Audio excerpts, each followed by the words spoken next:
ನಾನು ಚಿಕ್ಕವನಿದ್ದಾಗ ನಮ್ಮೂರಂದರೆ ಹುಬ್ಳಿಲಿ ಒಂದೇ ಒಂದು ಕ್ಯಾನ್ಸರ್ ಹಾಸ್ಪಿಟ್ಲ್ ಇತ್ತು. ಇವಾಗ 15 ವರ್ಷದಲ್ಲಿ 10ರಿಂದ 15 ಕ್ಯಾನ್ಸರ್ ಹಾಸ್ಪಿಟಲ್ಸ್ ಬಂದಿದ್ದಾವೆ. ಮತ್ತೆ ಕ್ಯಾನ್ಸರ್ ಅಂದ್ರೆ ಎಲ್ಲೋ ಊರಲ್ಲಿ ಒಬ್ರಿಗೆ ಆಗ್ತಿತ್ತು. ಇವಾಗ ಎಲ್ಲ ಮನೇಲೂ ಒಂದು ಕ್ಯಾನ್ಸರ್ ಪೇಷಂಟ್ ಇದೆ. ಇದೆಲ್ಲ ಯಾಕೆ ಆಗ್ತಿದೆ ಗೊತ್ತಾ? ನಾನು ಒಂದು ಟೆಸ್ಟ್ ಮಾಡಿದೆ. ಏನು ಗೊತ್ತಾ?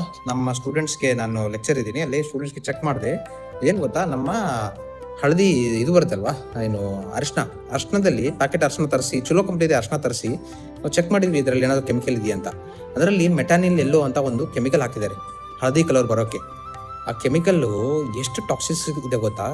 ಅದಕ್ಕೆ ನಮ್ಮ ಇಲ್ಲಿಂದ ಏನಾದರೂ ನೀವು ಫಾರಿನ್ಗೆ ಎಕ್ಸ್ಪೋರ್ಟ್ ಮಾಡ್ಬೇಕಂದ್ರೆ ಅದನ್ನ ಚೆಕ್ ಮಾಡಿ ಕಳಿಸ್ತಾರೆ. ಅದು ಇದೆ ಅಂದರೆ ಅವರು ತಗೊಳ್ಳೋದೇ ಇಲ್ಲ.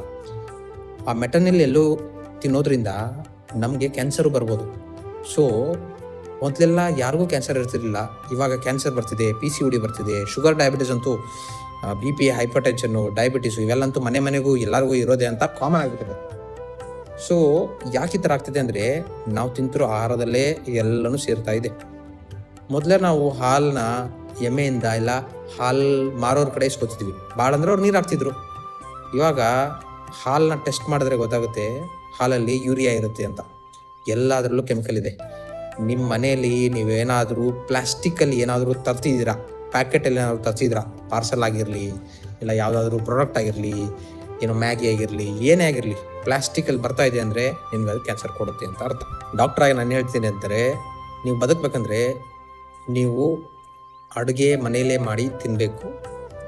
ಮತ್ತು ಪ್ಲಾಸ್ಟಿಕ್ ಪ್ಲೇಟ್ ಆಗಿರಲಿ, ಪ್ಲಾಸ್ಟಿಕ್ ಗ್ಲಾಸ್ ಆಗಿರಲಿ, ಈಗಂತೂ ಈ ಸ್ಟೀಲ್ ಗ್ಲಾಸ್ ಬರ್ತಿದೆಯಲ್ಲ ಅದರಲ್ಲೂ ಮರ್ಕ್ಯೂರಿ ಇದೆ, ಮರ್ಕ್ಯೂರಿಯಿಂದ ತೊಂದರೆ ಆಗುತ್ತೆ ಅಂತ ಅದು ರಿಸರ್ಚ್ ಬರ್ತಿದೆ. ಟೆಫ್ಲಾನ್ ಕೋಟೆಡಿಂದನೂ ತೊಂದರೆ ಆಗ್ತಿದೆ ಅಂತ ಬರ್ತಿದೆ. ಸೊ ಆದಷ್ಟು ಕೆಮಿಕಲ್ಸ್ನ ಹೇಗೆ ಅವಾಯ್ಡ್ ಮಾಡಬೇಕು ಅಂದರೆ ಮುಚ್ಕೊಂಡು ಮನೇಲಿ ಊಟ ಮಾಡಬೇಕು, ಬಿಸಿ ಊಟ ಮಾಡಬೇಕು, ಮತ್ತು ಹೊರಗಡೆ ಐಟಮ್ಸ್ನ ಏನು ತಿನ್ನಕ್ಕೆ ಹೋಗಬಾರ್ದು. ಮಕ್ಳಿಗಂತೂ ಕೊಡ್ತಾನೆ ಇದ್ದೀವಿ ನಾವು, ಚಾಕ್ಲೇಟ್ ಅಂತ, ಕುರ್ಕುರೆ ಅಂತ, ಅದಂತ ಇದಂತ. ನಾವಂತೂ ಸಾಯ್ತೀವಿ, ಮಕ್ಕಳಂತೂ ಬೇಗ ಸಾಯಿಸ್ತಿದ್ದೀವಿ. ಸೊ ಆದಷ್ಟು ನಿಮ್ಮ ಹೆಲ್ತನ್ನ ಕಾಪಾಡ್ಕೋಬೇಕಂದ್ರೆ ನೀವು ಊಟನ, ನೀರನ್ನ ಪ್ಲಾಸ್ಟಿಕ್ಕಿಂದ ದೂರ ಇಡಬೇಕು. ಪ್ಲಾಸ್ಟಿಕ್ಕಿಂದ ದೂರ ಇರೋ ನೀರನ್ನ ಮತ್ತು ಕೆಮಿಕಲಿ ಮಿಕ್ಸ್ ಇರೋ ಆಹಾರ ತಿನ್ನಕ್ಕೆ ಹೋಗಬೇಡಿ. ಆದಷ್ಟು ಟ್ರೈ ಮಾಡೋಕ್ಕಾಗಲ್ಲ, ಏನು ಮಾಡೋದು ಅಂತಂದರೆ ಎಲ್ಲ ಸಾಯೋದೆ ಅಷ್ಟೇ. ಧನ್ಯವಾದ.